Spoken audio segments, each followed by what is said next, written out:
Guys അസ്സലാമു അലൈക്കും. അപ്പോൾ നമ്മളെ നോമ്പ് തുറ സീരീസിൻ്റെ സെക്കൻഡ് പാർട്ടാണ്.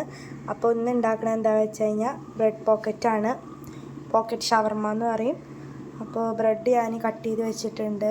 ബ്രെഡിൻ്റെ തലപ്പും മൂലയും വക്കൊക്കെ എടുത്തിട്ട് പൊടിച്ച് വെച്ചിട്ടുണ്ട് മുക്കി പൊരിക്കാൻ വേണ്ടിയിട്ട്. പിന്നെ ചിക്കൻ പൊരിച്ച് വെച്ചിട്ടുണ്ട്. അതിന് ഒന്ന് ഗ്രേറ്റ് ചെയ്തിട്ട് ഇതിലിടണം. പിന്നെ മുട്ട ബ്രെഡ് മുക്കിയിട്ട് പൊരിക്കാൻ വേണ്ടിയിട്ടുള്ള മുട്ട റെഡിയാക്കിയിട്ടുണ്ട്. അപ്പോൾ ഇതാണ് ഇന്നത്തെ കടി. അപ്പം ഇനി പൊരിച്ച് കഴിഞ്ഞിട്ട് കാണാം. ചിക്കനും ചോപ്പ് ചെയ്തിട്ടിട്ടുണ്ട്. ബ്രെഡൊക്കെ പൊരിച്ചെടുത്തു. ഇനി ക്യാബേജ് കൊണ്ടുവരാനുണ്ട്, അതിലിടാൻ. ക്യാബേജ് കൊടുത്തിട്ട് അതും കൂടി ഇട്ടിട്ട് ഫില്ല് ചെയ്യണം. അപ്പോൾ നമ്മുടെ പോക്കറ്റ് ഷവർമ റെഡി ആയിട്ടുണ്ട്. അപ്പോൾ എല്ലാവരും അങ്ങനെ നോമ്പ് തുറന്നു. അപ്പോൾ അത്രയേ ഉള്ളൂ. Okay, bye.